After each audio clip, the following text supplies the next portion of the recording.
Well,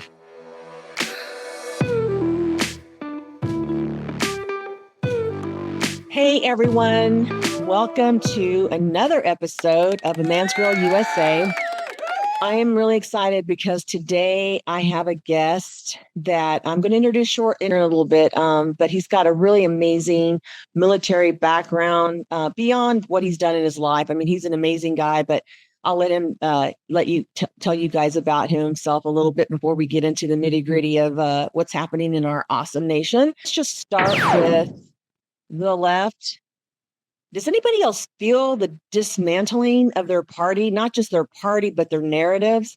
What concerns me is that the Democrats were doing whatever they wanted. And then instead of the Republicans fighting back and saying, hey, wait a minute, something's wrong here. We were being the polite Republicans, the conservatives. Oh no, we can't say anything. We don't want it. That's them. They fight. We don't do that. We're going to do it the right way.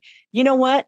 I'm done. I'm done with that. And I'm telling the politicians in Oklahoma, the Republicans and the Conservative Party, this is right here. This is your notice. We're not sitting back, and we're not going to be polite. We're going to fight first, and we're going to bring things to light, and we're going to fight for it. If you're running on a certain platform and certain policies and you're a conservative and you don't stick to that, guess what? We're going to hold you accountable. Because what's happened since the left stole the election in 2020, they ran amok. It's kind of like whenever the teacher, I've used this example, teacher leaves the classroom and they're all running amok and running wild. And then all of a sudden the teacher comes back. Okay, that's Trump. Okay, Trump came back and now it's like, what are you guys doing? That's kind of what we're at right now. So we're undoing all of the crazy bullshit, the thievery, the child sex trafficking. The Biden administration, they were taking a cut from the cartel. You don't lose over 300,000 children at the border. It doesn't happen. Then those crazy lunatics come back at us when Trump was trying to send people back, the illegals, the criminals, and they were screaming, oh, you're separating the children from the parents. Where were you when these kids were being sex trafficked? And I'm like, I don't want to hear it. I want them to shut their damn mouth, and I want them to just let us clean up this mess. And so that these kids that we start recovering and finding can finally have a life of peace. You know, some of these little girls are committing suicide when they're after 5 years of being in sex trafficked, and they were started when they were 6 or 7, and now they're teenagers and they can't live with themselves. Like, there's a lot of damage, and I know I'm unpacking a lot here, but I haven't been on in a while, so I had a lot to say. I have more, but I don't want to keep my guests waiting. I am so excited because I have a guest who is coming on. He has got an amazing background. Not just because of his military experience, but what he does for a living in his career. You have to be a kind, compassionate person, in my opinion, to do the job that this man does. He's a patriot, loves our country. And I'm going to let him tell you a little bit about himself. But without further ado, ladies and gents, Mr. Tim Hayes. Hi, Tim. Hey, Amy. Thanks for having me on today. Everybody, I'm Tim Hayes. I live in Virginia, and I started my life in high school, musically talented. Didn't think I was smart enough to go to college. Ended up joining the Army, became a combat medic. Desert Storm broke out. I was stationed at Fort Huachuca in Arizona, and I was a combat medic there working in the ER. And I got to do a lot of amazing stuff, and I had a lot of great teachers during that time. Ended up attending a local community college, got my EMTI, my paramedic. And Desert Storm broke out. Was immunizing a lot of people. Had two school requests. One was for flight school. One was for respiratory therapy school. And the Army selected me for that. I wasn't sure if I was getting deployed. I was on the next list of 10 people. And I knew when the school started, and I had not gotten orders. And that school has a 70% failure rate. And I wanted to take some leave, and I ended up not getting any leave and had to drive from Fort Huachuca to San Antonio to Fort Sam Houston, where I ended up graduating probably in the top 5 of the 30 of us that made it through phase 1. Wow. And ended up back at Fort Jackson, where I was a licensed respiratory therapist in the state of South Carolina. Actually, at that time, I'm not sure if we had licensure. It shortly thereafter came. I worked part-time at a big trauma center as a civilian while I was active Army, and got a ton of experience. It was a major trauma center in Columbia, Bristol Memorial Hospital, and we had gunshots and you just name it. Coming through the ER, I got a lot of experience with independent lung ventilation when it was a thing back in the day. Actually transitioned from active duty to the South Carolina Army National Guard, where I finished out my second year of respiratory in a 4-month accelerated program. So I ended up doing a 2-year school in a year and started to see that I was smarter than I thought I was. At the time I was in high school. And so I've now been a respiratory therapist 34 years. I actually went back into the reserve. So I've actually been active duty, National Guard, and reserves. I went into the 312th Field Hospital when I was working at a hospital in Greensboro. A physician was a friend of mine who I had no idea who was the commanding officer of that unit. He wanted me to go to PA school and come back and be his PA. Long story short there, it didn't work out. I just didn't feel like giving 6 years of my life to pay for 2 more years of school to become a PA for that unit. Right. I just didn't see that it was doable at that time. That's another story. Other military people, they know what short timer syndrome is. A lot of people in that unit actually had short timer syndrome. It took a lot to get things done. So I've been a respiratory therapist. Everything I've ever got in my life, I've earned it. I've never been given anything. I've had some amazing people in my life. I like to put out there that I have struggled with alcoholism and cocaine addiction from the age of 25 to 35. I'm now 55. I've had no alcohol in my body for 20 years now. I do work a 12-step program. Congratulations.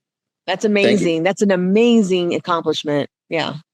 If someone like me can do it, anybody can do it, because I was about dead at 34 twice. I about died twice at 34 years old.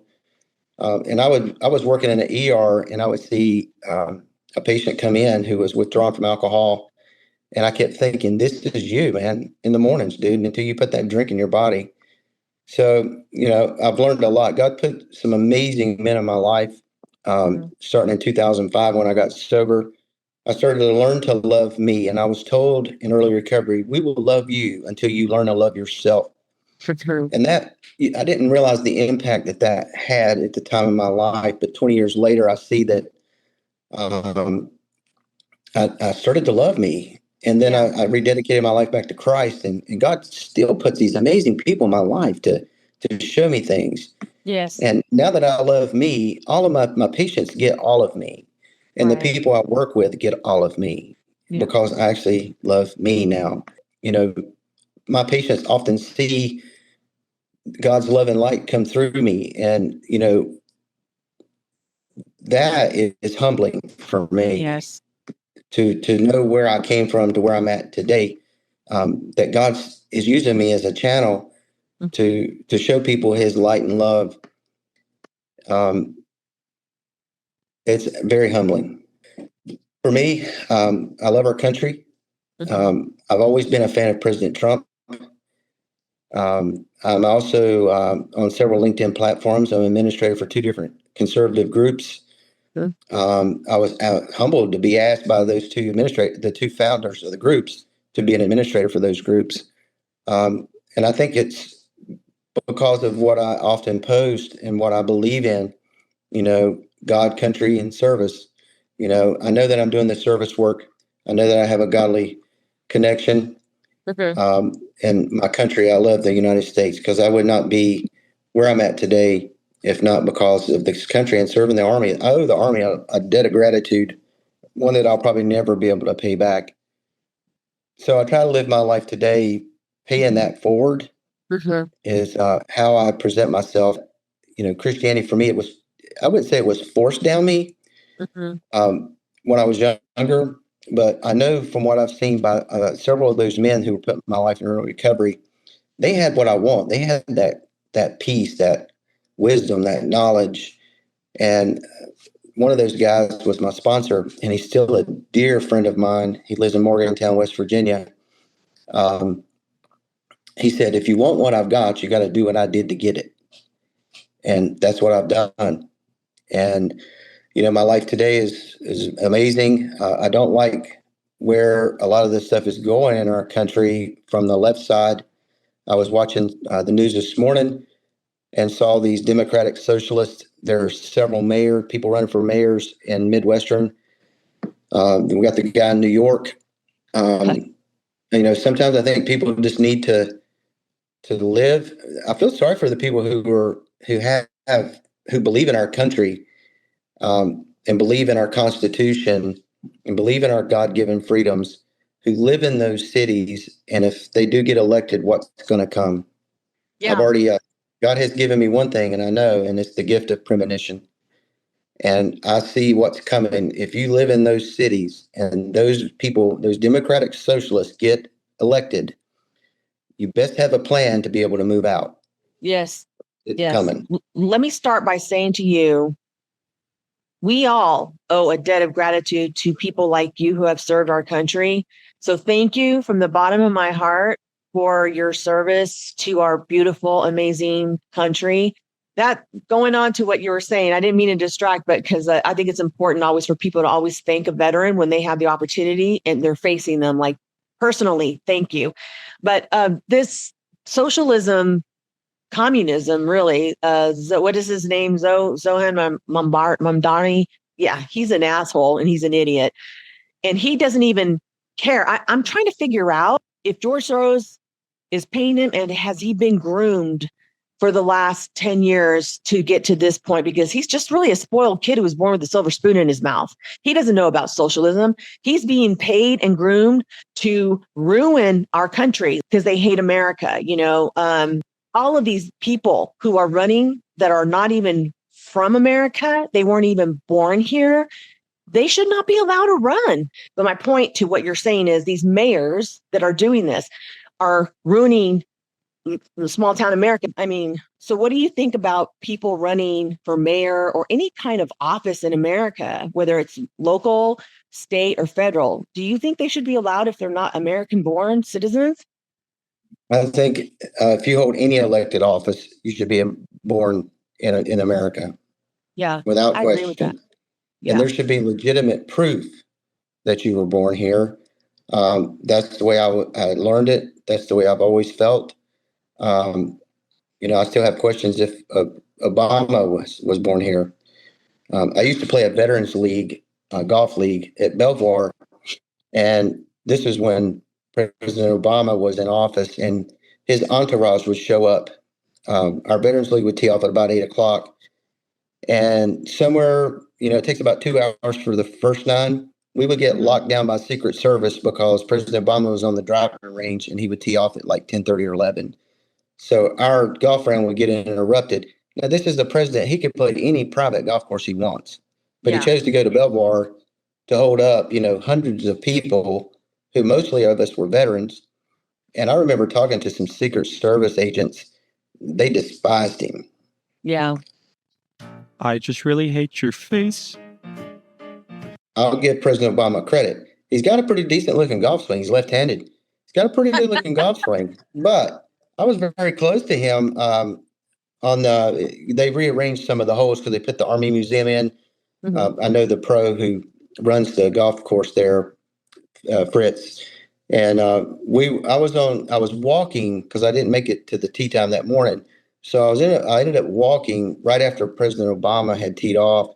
And it was a retired CW4, and we were playing, and out of the woods come these Secret Service agents, and they're like, as you know, President Obama is like 2 or 3 holes ahead of you, and you mind if we search your golf bags? I'm like, help yourself. You ain't gonna find nothing but golf balls and water in there, maybe a snack. And so we got up. It was a par 5, and I was putting for birdie, and all these golf carts are lined all the way around, and no one's really watching him teeing off on the par 3, which was beside the green pretty much. The only thing separated was the car path. So I was literally 20, 30 yards from the President Obama then. And everybody was like watching me to make the putt. They didn't care anything about him. But I didn't make the putt. I lifted out on the top side, tapped in for par. But anyway, and that just kind of brought that up. I haven't been able to golf much. That is one thing I do love. I'm also that's awesome. Was formerly a semi-pro cyclist. As I've gotten older, my body has said there's certain things we cannot do. So I've had to learn how to, in early recovery, I was taught to replace bad habits with good habits or bad hobbies with good hobbies. Hmm. And so cycling and golfing and fishing have been my things. So I've been lucky to do any of those here lately. But, That's I know great, that though. I'm in a place right now where God's Mhm. probably grooming me for something. And I just pray and I do my Bible studies with a group of guys that I've got, Yeah. and stay connected. That's what I know to do. Just be patient, and that's something that I've never had. I often say that when the good Lord was passing out patience, I was at the very end of the line, and He was almost out. Yeah. I think it ran out with me. I keep thinking I'm going to do better the older I get, because a lot of people do, but no. I've been told, oh, when you get older, you'll learn how to talk slow and you'll be calm. And I'm like, that hasn't happened to me yet, but okay. Yeah, I That's always say I awesome. am the most patient I've ever been right now. That's a good quality to have. My wife is super patient, and she is one that believes and trusts God and His plan. And she's someone I've actually been able to learn a lot from when it comes to trusting His plan. It's very hard for me to do, but I'm learning. As long as I remain teachable, there's hope. Yes, absolutely. And I think that, first of all, kudos to you, because we have to stop thinking that we know everything. And I don't know everything, but this is what helps me evolve as a person, is picking up on those lessons and like the faith that your wife has passed on to you, of like trusting God's plan. It's good to be able to be in positions where you do have to turn to God. I was watching this movie called God's Not Dead, but I was watching it with the first one, and there's a scene where the guy's a lawyer. He's a rich lawyer or a rich business guy, and his mom is kind of getting Alzheimer's, and he's in a dark room with her. She's just like staring into space in the dark, and he says, "You've done everything right your whole life. You've been a good Christian. You've raised your kids, done this, and look at you." Like basically saying, you've lost your mind. You don't know who you are anymore. He said, "And here I am, never really done anything, but everything's just been easy for me. And look at what a success I am," basically is what he said. And then she just, out of nowhere, she speaks, and she's just looking out into this space, staring out into space. And she says, "Sometimes God gives us obstacles and hard things in life so we can turn to Him. And if you don't figure that out before it's too late, the door's going to shut on you." I mean, it was just very powerful. And the look on his face, like, he kind of got it for a second, then he didn't. And I'm thinking, yeah, just because you've had a cushy life, that would worry me. That would actually worry me, because Yeah, you give thanks for the things that you have. You're grateful. You don't just pray for things that you want. You learn to pray to give thanks for everything that He's given you, for overcoming obstacles in life, for becoming a better person. I mean, all of those things are gifts. And if you've always had a cushy life and never really, are you going to really know this? I mean, I don't know. no, It's a good absolutely something to think not. about. Yeah. Absolutely. The hair stood up on my body with that one. I always know that the truth is being spoken when the hair stands up on my body. Uh, I wanted to go back to what you were saying about hugging the veterans wear their hats. I've got a couple of hats, but I walked into the hospital yesterday morning, or it might have been Saturday. No, it was yesterday, Sunday, Monday. Yeah, it was yesterday morning, Mm-hmm. and there was a guy sitting there. He was a Vietnam veteran, and I said, "Thank you for your service," and he said, "You're welcome." And I didn't even bother to say that I'm a veteran also. My Uncle Bobby is still my real life hero. He served 2 tours in Nam, and Wow. it was my dad's baby brother. And I talk to him every week. And just over the last few years, I've been able to express to him what he's meant to me. He's been like a big brother, a father figure. Mm-hmm. I watched him go through what I call hell on earth for up to about probably about the last 20 years. And I don't know what happened. I don't know if it was age, wisdom, medication. I don't know. But he seems to have come to some kind of closure with whatever it is he experienced in Vietnam. Because I remember praying for him. Him and my dad had a resentment for years. They wouldn't talk. And it was Christmas time, they walked by each other, and I'm walking with my biological dad, and I'm like, "You need to fix that, dude." And he's like, "I've tried." I'm like, "Well, you obviously didn't try hard enough." And they did. They were able to fix that. When it was over, their parents, my grandparents, passed away in property and all that stuff. And, my Uncle Bobby, he lives like a hermit, but he's my real life hero. He's a very humble guy. This is a man who, his brother was married to my mother. Well, the divorce happened. It was just me and my mom. So I dealt with abandonment issues. My dad was never really there as I was growing up. And my Uncle Bobby, well, my mom remarried my stepfather, Ken.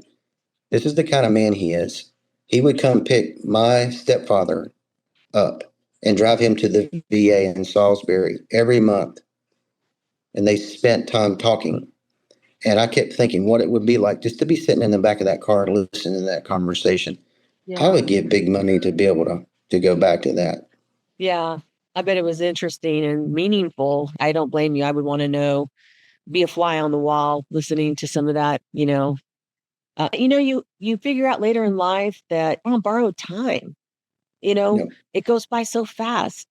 Yeah, it's important. Family is important. So tell me what you think about Pete Hegseth. Do you like him? Do you think he's doing a good job so far? Or?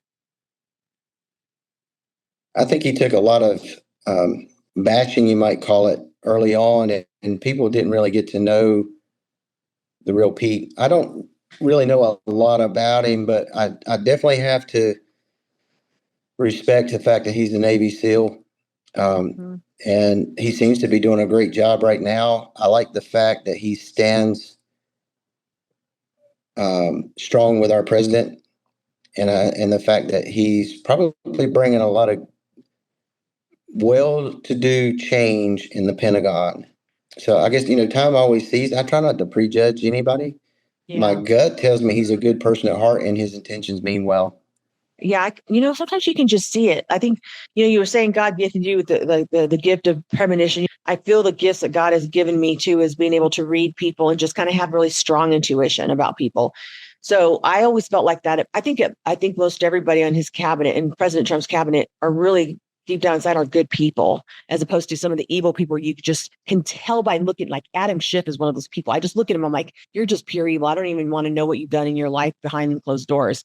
That's the feeling I get from him. It's really sick feeling. But with Pete, the left, the evil, crazy left, the Senate hearings and the confirmations were brutal. If you think about how they talk to him. I have many concerns about your record and particularly your public statements, because they are so hurtful to the men and women who are currently serving in the U.S. military. You will have to change how you see women to do this job well, and I don't know if you are capable of that. I am focused on your fitness to serve, including your character and temperament and your overall qualifications to do the job. Since you became a legal adult, have you ever made unwanted requests for sexual favors or committed any verbal or physical harassment or assault of a sexual nature? Investigated, and I was completely cleared. I don't think completely cleared is accurate, but I have read multiple reports of your regularly being drunk at work. Yes or no? Multiple false anonymous reports peddled by NBC News that run directly contradictory to the dozens of men and women at Fox News Channel who I work with. I'm not hearing the answer to my question. And said in your opening statement, Mr. Hegseth. Absolutely. Will you resign as Secretary of Defense if you drink on the job, which is a 24/7 position? You resign as Secretary of Defense. I've made this commitment on behalf of the men and women I'm serving. I'm not because it's the most important deployment of my life. I'm not hearing an answer to my question, so I'm going to move on. At that time, you were still married to your second wife, correct? So you think you are completely cleared because you committed no crime. That's your definition of cleared? You had just fathered a child 2 months before by a woman that was not your wife. I am shocked that you would stand here and say you're completely cleared. Can you so casually cheat on a second wife and cheat on the mother of a child that had been born 2 months before, and you tell us you are completely cleared? And she was, and you cheated on the mother of that child less than 2 months after that daughter was born, didn't you? You claim that this was all anonymous. We have seen records with names attached to all of these, including the name of your own mother. So don't make this into some anonymous press thing. Yes or no? I don't want a long answer. Yes or no? Have you led an audit of any organization of which you were in charge? Senator, in both of the organizations I ran, we were always completely fiscally responsible. Yes or no? Did you lead an audit? And the way yes or no? Did you lead an audit? Stated, yes or no? What are you afraid of? You can't answer this question. Yes or no? Did you lead an audit? Do you not know this answer? Senator, every yes or part no? of my leadership yes of these organizations yes has or been no? misrepresented. I will take that as a no. You know, because he cheated on his wife. Okay, again, I say to you, no one on this earth has any room to throw stones. And the very people who are probably the worst of the worst were throwing huge rocks at that poor guy. And I remember thinking he handled it like a rock star. It also builds character. Yes, it's a good characteristic. Yes, you're exactly right. It builds character. I feel like he showed that he was beyond qualified for that after dealing with that, shit show. I actually think a lot of people are jealous of him because he looks young. He's kind of got that GQ look.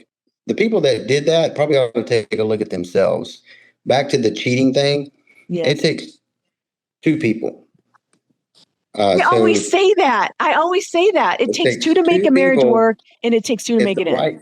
If the wife cheats on the husband, they need to come together and find out, because somebody's needs are not being met, and vice versa. If the man cheats on the woman, some need was not being met, and it's basically it's down to communication.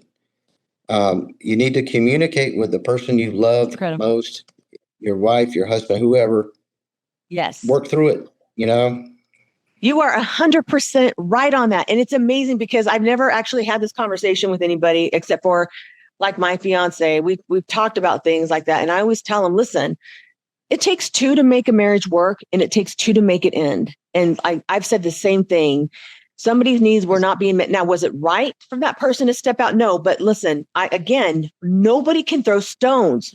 So just because somebody made a mistake and handled it wrong doesn't mean that it doesn't take away from the fact that there was something missing. And like you said, a lot of it is both parties are missing something. They don't ever communicate it, or they do, and it turns into a fight because you have to be open to taking accountability, saying what you need, taking that without criticism, like let's have this conversation so that we can make this work and work on that. Resolution is everything. Resolution, validation, those things go together to make it work. Yep. So that's amazing you said that. I've never known anybody else who said that, but it kind of struck me as odd because I've never heard anybody else say that. So that was cool. To the people who brought that up to Pete Hegseth, I would suggest that they take a look at their own life. And it's rather disgusting to me that you would bring that up in that kind of hearing. And basically it shows that you're casting a stone and that you shouldn't be casting, because it just boils down to a person's, that couple's relationship and that simple communication gap. And you're taking that and you're blowing it out of proportion, which a lot of the left people often do. They misconstrue words, they manipulate it to fit their agenda. That's the other thing. I even experienced the political wokeness in the healthcare setting, which, I'm going to just leave it there. It seems to be getting a little better, but, we used to be able to joke and cut up and say a lot of things and that were never meant to be harmful. It was meant to get a laugh out of people because, when you have a job like I do, I'm a critical thinker. People's lives are in my hands. I deal with trauma every single day, death and trauma. And how do you deal with that? Right now, currently, I'm not able to golf. I'm not able to cycle. My back is pretty messed up where fishing is going to be trouble also. So how do I deal with that? Usually laughter. I've always said laughter is one of the best medicines we can give. Mm-hmm. So, a lot of that actually went away and people were afraid to say anything that was afraid of going to offend somebody, Yeah. But hopefully, a lot of that, don't get me wrong. I have friends who are gay and they choose to be that way. And I have friends who are lesbian. You know, my job is to not push my beliefs upon them. Just like any alcoholic or addict I've ever worked with, I've kind of viewed it as my job to be a support system to show them that I'm going to love you regardless. My love for you is unconditional, and I'm going to be here to support and help you. Now, there does come a point where enabling falls into there. So you got to have healthy boundaries, and that took time and experience working with others to get to that point. Yeah. But yeah. Yeah, I agree with you. I have a dear friend of mine who passed away. He was my best friend. He was a big 6'5", gun-toting gay Republican. He was pretty awesome. I don't know anybody who didn't learn to love him. I mean, everybody, straight guys, conservatives. I mean, people who were judgmental, they ended up just loving him because he's just had an amazing personality. He had a really big heart. But one time we were like sitting at the bar having a cocktail, and he looks at me out of nowhere and says, "Do you think I'll go to heaven?" And I said, "Why?" And he said, I go, "Why are you asking me that?" And he goes, "Well, because I'm gay." I said, "Listen, I'm going to be very forthright with you. Bible's clear about what God thinks about gay, okay? Gayness, whatever. But that's not for me to decide. I mean, that's between you and God. That's totally between you and God. I don't have the right to judge you. I can't tell you the answer to your question right now. That's something that you need to have that conversation with Christ." And, so I told him, "I love you no matter what." He never got to meet my fiance, but I was dating him, and I told him about him. And so he was really happy for me when he was in the hospital. But I went up there and saw him and spent time with him. I shaved his face. Like, I just gave him the love. And, the last thing he said to me was when I was leaving, before he went into a coma and then passed away, I just took him from the face and I kissed him on the lips, and he said, "I love you." I said, "I love you too." And I left. And I remember that was the last time I got to talk to him, but I don't regret. I mean, he was amazing. I know people, well, and I'm just going to say this before I move on. To me, I felt like those 2 weeks that he was in a coma was like time. So there has to be some kind of, I feel like that was a gift for him.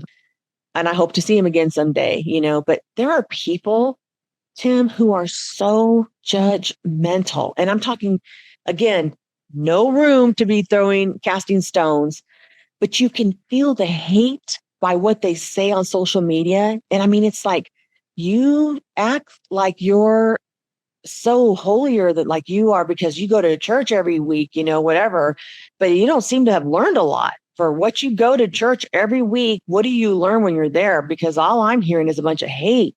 Christ doesn't want us to hate. I've had several conversations with people on social media like that who claim to be Christian, and they come after me. And I usually just say, "I'll pray for you." And I do. I pray for those people because they're obviously are not in a life position where they've have learned what the Bible teaches us. God's love is.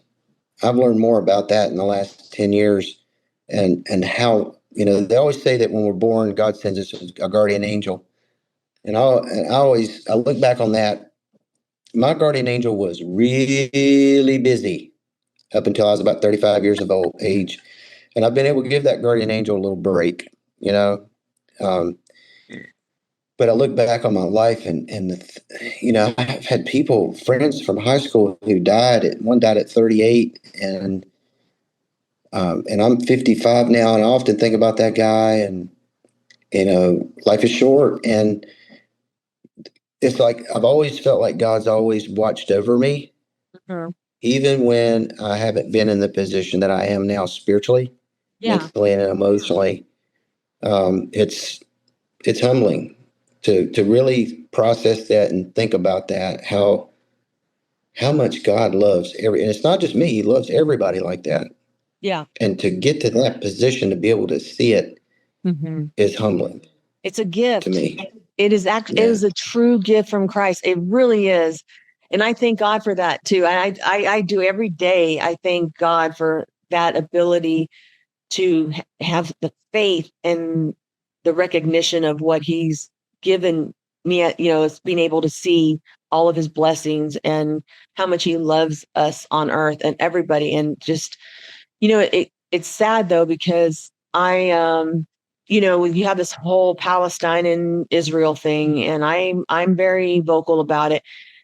Listen, they're all God's people, but I can't say one positive thing about Israel, because then I get these leftists throw my religion in my face and say, you can have all the crosses you want, but you're an evil bitch. I've had people say this to me because I have my crosses by my name on the X, and I just say, yeah, well, I'm a Christian, and it's biblically, the Jerusalem, the Jewish are God's chosen people. But I doesn't mean that I pray for these kids. Like, listen, Hamas is not feeding them. They've been told there are both sides, people in Palestine and on Israel, saying that they have food there. They're just not distributing it to the kids. Why? To make Israel look bad? I don't know. But I tell them nobody should be suffering. I don't care if you're Palestinian or if you're, Jewish. Nobody should be. This is terrible what's happening. Same thing with Russia and the Ukraine. People are dying, and it's sad. I don't like to see that. I don't care what side. I mean, I don't understand why well, yes, I do. They're college students that are being brainwashed. It's all to destroy America. I mean, like that's a whole different, that's a whole different ball of wax, but yeah, they're being brainwashed. Absolutely. For that reason. Yeah. Absolutely. Yeah.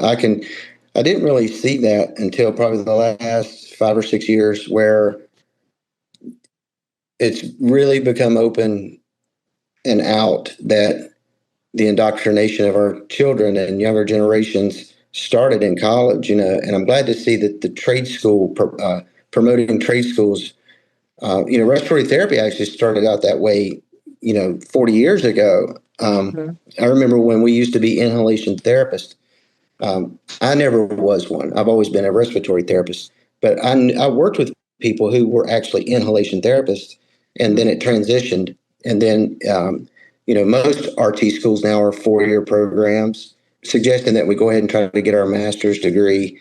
I've been in leadership roles before. God's been very clear in showing me that the gifts and talents that He's given me are best served at the patient's bedside. And my ego says, well, you'd be a really good supervisor or manager, blah, blah. And I just kind of turn it off, because I know that I always say ego is the downfall of mankind. Yeah. And my job today is to work on being a more humble man, and try to fulfill what God wants me to fulfill. Yeah. Most days I fail at that, but I can always pray, ask for forgiveness, and start over the next day. Right. But that's important, though. Ask for forgiveness and mean it, and then start fresh and don't beat yourself up. God's not. He's going, hey, just learn from this, move on and keep going. I just want to know that God is graceful and He's forgiving, and He just wants you to keep on evolving down that the righteous path, and, make Him happy. Well, Tim, I have really enjoyed this. I feel like we have so much more to talk about. So I hope that you come back sometime. And send me an invite. All right. Sounds good. Because this was a lot of fun, and you're a very interesting person. And again, from the bottom of my heart, thank you for your service. And I look forward to hopefully having you back on in the near future. So Sounds good. All right. Awesome. Thank you so much. Great meeting you. Thank you.